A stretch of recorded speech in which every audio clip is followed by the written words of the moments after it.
আসসালামু আলাইকুম প্রিয় শিক্ষার্থীরা, কেমন আছো সকলে? আশা করি সকলে ভালো আছো। আজকে তোমাদের জন্য এনসিটিভি কর্তৃক একটি নমুনা প্রশ্ন নিয়ে হাজির হলাম।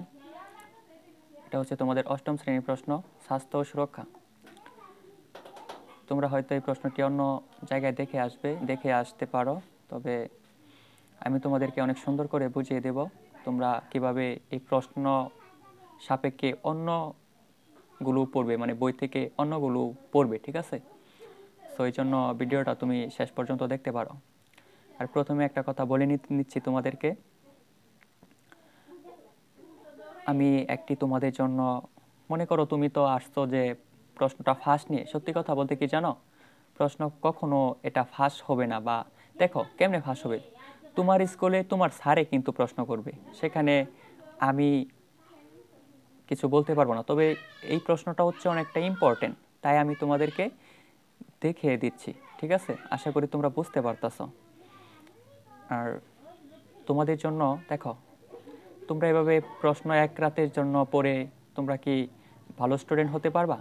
যারা ব্রিলিয়েন্ট স্টুডেন্ট বা যারা অনেক ভালো স্টুডেন্ট, দেখবা যে অনেক ভালো পারে, সব জায়গায় ভালো পারে, গণিতে ভালো পারে, ম্যাথে ভালো পারে, বাংলাতে ভালো পারে, সব জায়গায় ভালো পারে, ওরা কিন্তু এমনি এমনি ভালো পারে না। অবশ্যই তারা কোনো একটা সিস্টেমের সাথে যুক্ত থাকে, অথবা স্যারদের সাথে আগে আগে সব কিছু শিখে নেয়, ঠিক আছে? আর সেটা হচ্ছে তোমাদের জন্য, এর জন্য আমি তোমাদের একটা 1 আওয়ার স্টাডি নামে একটা গ্রুপ খুলবো। সেখানে আমি সম্পূর্ণ ফ্রিতে তুমি কিভাবে তোমার পড়ালেখাকে সহজ করবে সে বিষয় নিয়ে আলোচনা করব। আশা করি বুঝতে পারছো বিষয়টা। কিভাবে যুক্ত হবে, কিভাবে তুমি আমার সাথে ওই 1 আওয়ার স্টাডিতে যুক্ত হবে, সেটা আমি পরবর্তী তোমাদেরকে দেখিয়ে দেব।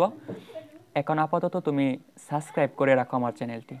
ওকে, চলো তোমাদের এক্সামের টাইমে তোমাদের সময় নষ্ট না করে প্রশ্নটি বোঝানো যাক, ঠিক আছে?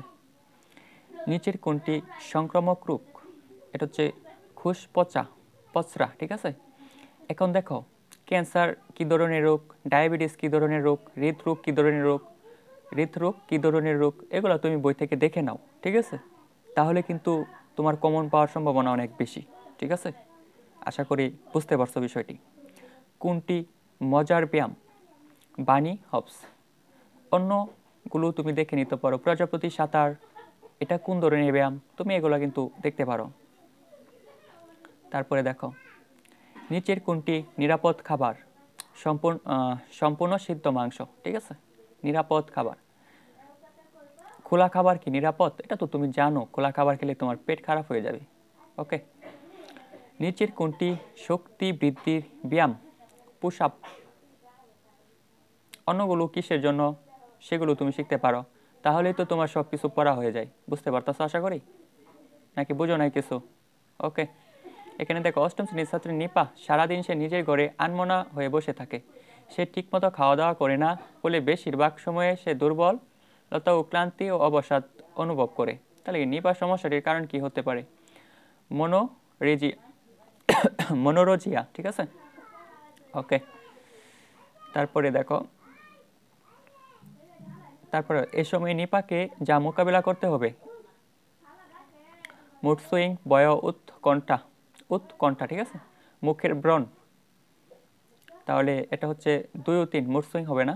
তাহলে দেখো, ওই রোগটা সম্পর্কে ভালো করে পড়ে নিও, ঠিক আছে? জাস্ট যতটুকু পারো। তারপরে দেখো, নিচের কোনটি দৈনন্দিন জীবনে ভালো থাকার জন্য সহায়ক হতে পারে? সহপাঠীদের সাথে অভিজ্ঞতা বিনিময়। তুমি যা অভিজ্ঞতা করছো তোমার সহপাঠীদের সাথে শেয়ার করো। তুমি ভালো অভিজ্ঞতা, মন্দ অভিজ্ঞতা সবগুলো শেয়ার করলে দৈনন্দিন জীবনে ভালো থাকা যায়। তুমি মিথ্যা বলবা না, মিথ্যা বললে ভালো থাকা যায় না। দেখো, একবার মিথ্যা বললে, মিথ্যা পড়ার ভয়ে, মিথ্যে কথা বলার ধরা পড়ার ভয়ে আরও অনেকগুলো মিথ্যে বলতে হয়, ঠিক আছে? আচ্ছা, নিচের কোনটি চিত সাঁতার? দেখো, এখানে চিত হয়ে আছে কোন কোন সাঁতার? এটা উপর হয়ে, অর্থাৎ নিচ দিকে আছে, এটাও উপর হয়ে নিচ দিকে আছে, এটা উপর হয়ে, শুধু একটাই ভিন্ন। সো চোখ বন্ধ করে এরকম আসলে আঁকায় দেবা, ঠিক আছে? দেখো, এটা হচ্ছে চিত সাঁতার। আমি উত্তরগুলো নিচ থেকে নিয়ে আসছি, ঠিক আছে? ওকে, আমি কিন্তু এগুলো কিছুই পারি না, এই উত্তরগুলো কিন্তু আমি নিচ থেকে দেখে আসছি। তাই এই উত্তরগুলো যদি দেখো, 9-এর উত্তর ছোট গ যদি হয়ে যায় খ, তাহলে আমি কিন্তু এখানে তোমাদের কাছে ক্ষমা প্রার্থী, ঠিক আছে? এখানে আমার কিছু করা নাই। ওকে, বাংলাদেশের নিরাপদ খাদ্য কর্তৃপক্ষ এর ব্যবহৃত স্লোগান কোনটি? সবাই মিলে হাত মেলাই, নিরাপদ খাদ্য নিশ্চিত চাই। ঠিক আছে, ওকে। তারপরে দেখো, পলিসিস্টিক ও ব্যারিয়ান সিনড্রোম বা পিসিওএস সমস্যা সাধারণত কাদের ক্ষেত্রে দেখা যায়? এটা হচ্ছে কিশোরীদের। ঠিক আছে, শিশুদের কোন সমস্যা দেখা যায়, কিশোরদের কোন সমস্যা দেখা যায়, বয়স্কদের কোন সমস্যা দেখা যায়, এগুলো তুমি শিখে নিবা। ওকে, তারপরে দেখো, শাকসবজি কেটে ধুয়ে নিলে কি হয়? মিনারেল বের হয়ে যায়। মিনারেল বের হয়ে যায়। ওকে, যদি ধুয়ে নাও, শাকসবজি যদি ধুয়ে নাও তাহলে মিনারেল বের হয়ে যায়। ওকে, শিখে নিতে পারো, ইম্পর্টেন্ট আছে।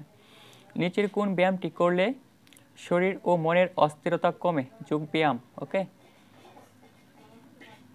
তারপরে দেখো আবার একটা, আচ্ছা, স্বাস্থ্যকর পদ্ধতিতে খাবার তৈরি বা সংরক্ষণের ফলে খাবার রোগ জীবাণুমুক্ত থাকে, খাদ্যের অপচয় রোধ করা যায়, খাবারের পুষ্টিগুণ বজায় থাকে, সবগুলোই। ঠিক আছে, অনিরাপদ খাবার স্বল্পমেয়াদী প্রভাব কোনটি? অ্যালার্জি। শারীরিক ফিটনেসের জন্য সবচেয়ে সেরা ব্যায়াম কোনটি? সাঁতার। অবশ্য আমি জানি না, এটা তুমি নিজ থেকে নিয়ে আসা, ধরো এই যে। আচ্ছা, পরে দেখো, 15টা বহু নির্বাচনের পরে হচ্ছে এক কথায় উত্তর দাও। দেখো, এক কথার উত্তর দাও, এগুলো হচ্ছে 10টি থাকবে।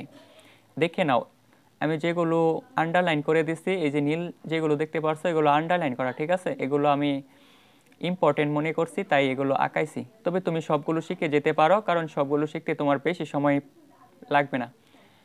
বজ্রাসন কোন ধরনের ব্যায়াম? এটার উত্তর হচ্ছে, দেখো নিচে তুমি স্ক্রিনশট মারবা। ঠিক আছে, এই যে উত্তরগুলো, ঠিক আছে, এখানে দেওয়া আছে। দেখো, যোগ ব্যায়াম, এগুলো তুমি স্ক্রিনশট মেরে শিখে ফেলো, আশা করি বেশি সময় লাগবে না। এখান থেকে কমন পড়তে পারে, কমন অবশ্যই পড়তে পারে, এগুলো ইম্পর্টেন্ট। তারপরে দেখো, খাবার কেন অনিরাপদ হয়? দেখো, তারপরে সংক্ষিপ্ত উত্তর আবার 10টি থাকবে, যার মান হচ্ছে 2 করে এবং 20 নাম্বার এখানে। ঠিক আছে, তো তুমি এখানেও আমি ইম্পর্টেন্টগুলো আঁকায় রাখছি, তুমি জাস্ট স্ক্রিনশট মারো। এবং এগুলো এখানে উত্তর দেওয়া নাই, তুমি বই থেকে বা তোমার গাইড থেকে তুমি পড়ো, ভালো করে পড়বা। ঠিক আছে, অনেকের কিন্তু স্বাস্থ্য সুরক্ষা এক্সামটা হয়ে গেছে, বুঝছো? যাদের হয়নি তারা এগুলো দেখে যেতে পারো। তারপরে দেখো, রচনামূলক প্রশ্ন থাকবে 5টি, তিনটি প্রশ্নের উত্তর করতে হবে, প্রতিটি প্রশ্নের মান 5 করে। ঠিক আছে, এখানে আমি ইম্পর্টেন্ট বলতে স্বাস্থ্য কি, কিভাবে ভালো থাকা যায় ব্যাখ্যা করো, এটাকে আমি মনে করছি। ঠিক আছে, তোমরা যদি ভালো থাকা ক্লাব গঠনের প্রক্রিয়া বর্ণনা করো, এটাও ইম্পর্টেন্ট আছে, তোমরা শিখতে পারো। ওকে ওকে, তারপরে দেখো, এখানে যে রচনামূলক প্রশ্নটা থাকবে সেটা হচ্ছে দৃশ্যপটবিহীন, অর্থাৎ সৃজনশীল না। আমাদের সময়ে সৃজনশীল আসতো কেমনে জানো? এই যে এরকম ভাবে, এই দেখো এরকম চিত্র দেওয়া থাকতো, তারপরে চিত্র অনুযায়ী প্রশ্ন থাকতো, এটাকে বলা হয় সৃজনশীল। ওকে, সাপে কাটা রোগীদের, দেখো এই সৃজনশীলটাই আমি হাইলাইট করছি, কারণ হচ্ছে এই সৃজনশীলটা আমার কাছে ইম্পর্টেন্ট মনে হয়েছে। তার কারণ হচ্ছে স্বাস্থ্য সুরক্ষায় আমাদের এই সৃজনশীলটা অনেক আসতো। এখানে ক, খ, এখানে গ আর ঘ থাকতো। ঠিক আছে, মানে 4টা প্রশ্ন থাকতো একটা সৃজনশীলে, আর একটা সৃজনশীলের মান হচ্ছে 10, কিন্তু তোমরা এখানে কত 8 করে পাচ্ছ। 10 না, 2টি প্রশ্নের উত্তরই 8। এখন কর জন্য কত লিখবে? দেখো, সাপে কাটা রোগীর প্রাথমিক চিকিৎসা হিসাবে উপরের কোন পদ্ধতিটি সঠিক? দেখো, এই যে প্রথম চিত্রটা দেখতেছো, এটা হচ্ছে সঠিক। ঠিক আছে, সাপে কাটা রোগীদের প্রাথমিক চিকিৎসা হিসাবে কোনটি সঠিক? তাহলে তুমি লিখবা সাপে কাটা রোগীদের প্রাথমিক চিকিৎসা হিসাবে উপরের প্রথম পদ্ধতিটি সঠিক। কিন্তু কেন ব্যাখ্যা করো, অবশ্যই ব্যাখ্যাটা তুমি একটু পড়ে যাবা আর বাকিগুলো বানায় লিখে আসবা। আর তোমাদের একটা কথা বলি, তোমরা কখনোই উত্তর মানে খাতা ফাঁকা রেখে আসবা না, সবগুলো প্রশ্ন বানায় বানায় হলেও লিখে আসবা। বইসা থাকে কোনো কাজ হইলেও অবশ্যই একটা বানায় বানায় লিখবা কিছু, নিজের মন যায় খুশি। ঠিক আছে, তবে এটা তুমি না পারলে, আমি ভালো স্টুডেন্টদেরকে এই কথাটা বলতাছি না, ভালো স্টুডেন্ট অবশ্যই বানায় বানায় নিজ থেকেই ভালো করে দিতে পারবে। কিন্তু তুমি যদি কিছুই না পারো, শুধু বসে বসে থাকে লাভ আছে? কিছু একটা করো অবশ্যই। নিজে থেকে সৃজনশীল হিসাবে চিন্তা করো, নিজে বানায় বানায় লিখো কিছু, ঠিক আছে? ওকে, এই হলো তোমাদের প্রশ্ন প্যাটার্নটা। এখন আমি তোমাদের কিছু বলবো, সেটা আগে বলেছিলাম যে হঠাৎ করে তুমি একদিনেই কিন্তু 100-তে 100 নাম্বার পেয়ে যাবা না, বা প্রতিদিন পড়লেও তুমি 100-তে 100 নাম্বার পাবা না। কিন্তু দেখো, তুমি যদি না পড়ো তাহলে ফেল করবা, তুমি যদি পড়ো তাহলে অবশ্যই ভালো নাম্বার পাবা, সেটা হয়তো 50, 60, 70, 80 বা 90। দেখো, যারা দৈনিক 3-4 ঘন্টা পড়ে অষ্টম শ্রেণীতে, মানে যারা দৈনিক 3-4 ঘন্টা করে পড়ে প্রতিদিন, ঠিক আছে, ওই সময় কিন্তু তারা তাহলে ভালো নম্বর পাবে। মনে করো তারা 90-এর উপরে পাবে, কিন্তু ইংলিশ না, ইংলিশে 60 পেলেই এনাফ। আচ্ছা ঠিক আছে, আজকে এই পর্যন্তই, তোমাদের সাথে অন্য দিন কথা হবে। আল্লাহ হাফেজ, ঠিক আছে? ওকে, বাই।